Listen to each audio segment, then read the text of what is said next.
যারা আখিরাতে বাজার করলো না, সওদা করলো না, পরকালে তাদের কি উপায় হবে সেই চিন্তা যারা করলো না, তাদের মতো হতভাগ্যই দুনিয়াতে আর কেউ নেই। আজরাইল কিন্তু ঘুষ নেয় না। আমি অনেক টাকা গান করতে করতে অনেক টাকার মালিক, বাড়ি গাড়ি সবই আছে, যদি বলি যে আপাতত আমার গাড়িটা নিয়ে যান, আমাকে কয়েকটা দিন সময় দেন, মানবে?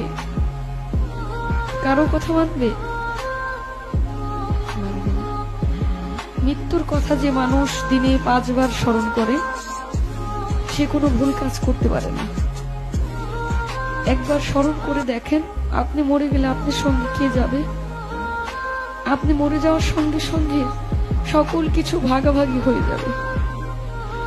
আপনি মরার সঙ্গে সঙ্গে আপনার ব্যাংকে কি আছে সেটা নিয়ে আপনার সন্তান, আত্মীয় স্বজন